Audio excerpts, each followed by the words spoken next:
All right, guys, don't forget to check us out online, therevolutiontv.com. There you're going to find links to our Instagram, Facebook.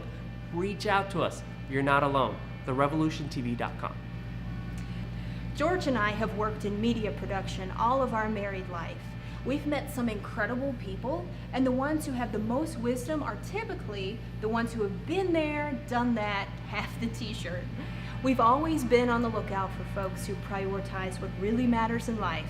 And after 20 years on the road touring away from their wives and families, I could only imagine that these guys have struggled through, honestly, integrity, character, delivering their best on stage, giving of themselves to ministry after. How do you stay God's dude for this calling, even when you may not feel like it? Where we are is pretty great, that where we're going is great, and we should strive for greatness, but not at the sake of being greater, because America defines being greater as more, and America finds being greater as more money, a bigger house, a bigger this, and all that kind of thing. But God defines greater in a completely opposite fashion. He would define greatness in one's ability to lay their life down and lay their time down and serve.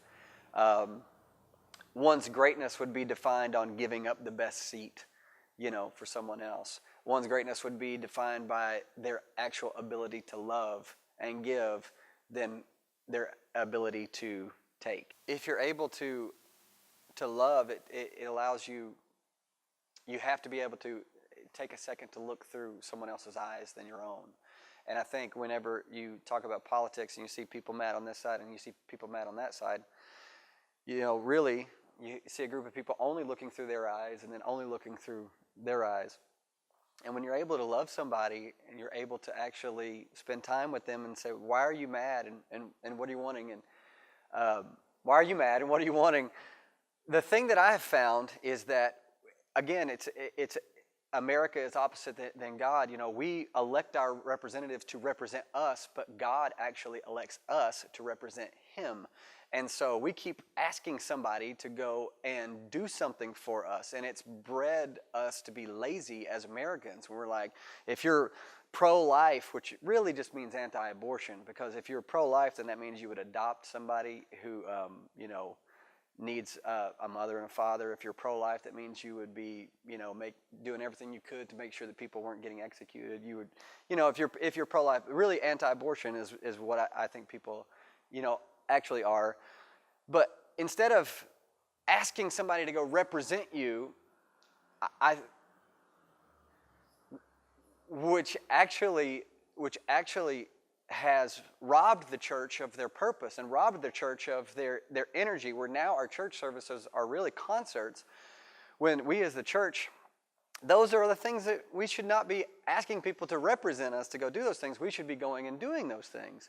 We should, even when it comes to equality, people talking about equality for women, the Bible talks about these things. We were just reading it in the Bible, on Sunday, that Paul was taking up an offering, and he was saying, I don't want you to give to where, it would hurt you, but I want you to give to where there would be some equality. That equality is a Christian value, but we want it to come from the government. We want the government to force people to be equal, but it's like, no, we need to actually have a community of believers where, we see a believer in need and we lift them up so that there may be some equality. And that was the idea, of not electing people to represent us, but God is electing us to represent Him. We are His representatives in this world, and He votes every day. God wakes up and votes every day for me, votes for you to go out and elect Him or to represent Him. And how are we going to, represent Him? What are we going to do? Or and I think we have to be vocal, and we have to be moving, we have to be energetic, we have to be doing in this world. That has nothing to do with our salvation. It has to do with what God's called us to do. Instead of trying to convince them of anything, you just simply love them, and love always wins. It has no choice but to win. So convincing someone of anything is pointless without love. It's just 1 Corinthians 13. It's winning arguments doesn't mean anything without love. Love is is the answer. It's like what we were talking about earlier, business or calling. If the calling isn't over the business will never mean anything. And I think that it's that way with everything. If love has to be the motivator and the fuel in the engine, so to speak, of what we're doing, or it's not going to ever mean anything. I hear the term born that way thrown around a lot. And what I like to say is that we were all born that way, all of us. No one gets to come to Jesus and stay the way that they are. His goodness is why he wants us to change, is because he loves us.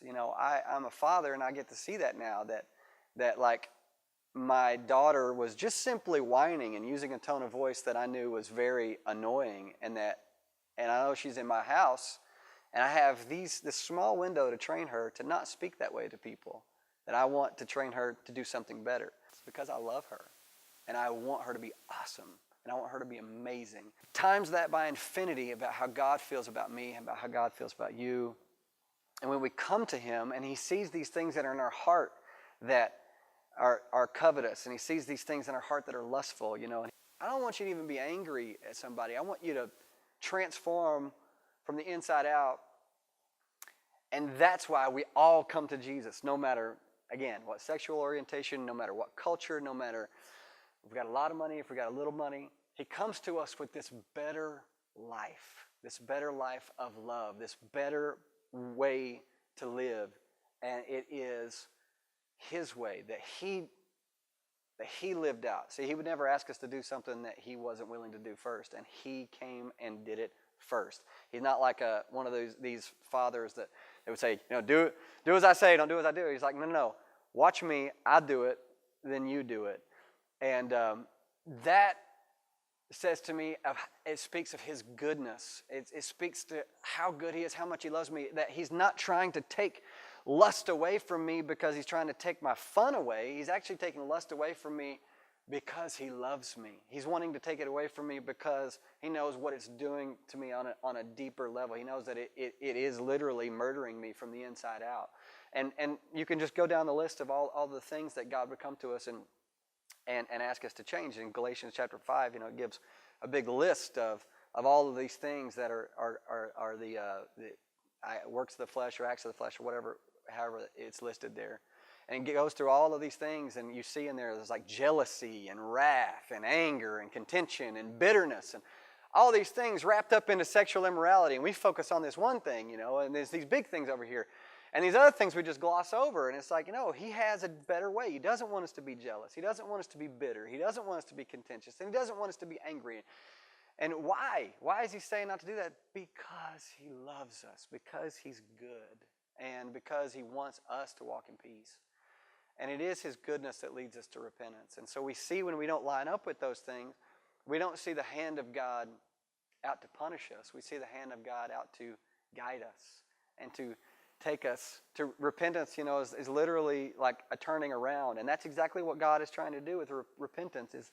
Is his goodness. He's saying, look, I love you. I have goodness for you. This life, this path, this is goodness for you. It's a narrow path, and not many people are going to take it. Everybody else is going to be on this other path. You're going to have to be a rebel. You're going to have to go this way when everybody else is going the other way.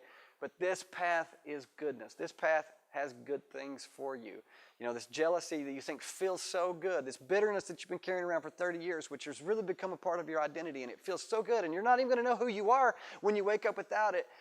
If you just trust me and let it go, you're going to find a peace of goodness that I've had for you for a long time that you've been missing out on. And I want you to, come on, let's go. And all these big things that we focus on, these lifestyles and all these things, we focus on those, but it's deeper. He wants to go deeper, and it's his goodness that causes us to do that U-turn. It was amazing to have Kevin on the show. I remember years ago when we first started our ministry, and we were a bunch of college kids, and we were driving to a festival, and I remember my buddy Chris, he had a Disciple CD, and he was like, oh my gosh, he was opening it up for the first time. He said, there's 2 CDs in here. There's one for me, and it says one to somebody that deserves it or needs it, something like that. That's awesome. And immediately I was like, man, these people are not just trying to use the whole Christian music label to make money or doing it for the wrong reasons. They're using this as a vehicle to share the gospel.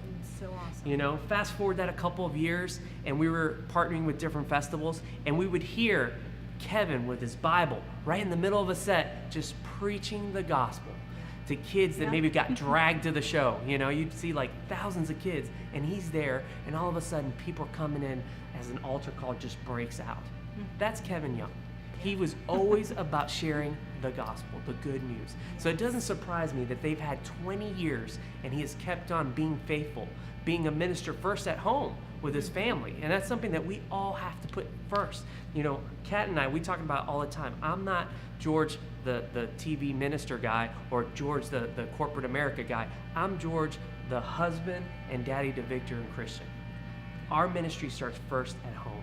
I want to share the gospel with them, sharing it not just by words, but by how I live, reflecting the Lord. And so today I really want to give a hats off to all those dads out there, like Kevin, that have been faithful day in, day out, fighting the good fight, putting Jesus first and giving him a good name everywhere they go. We need more men of God to raise up like Kevin.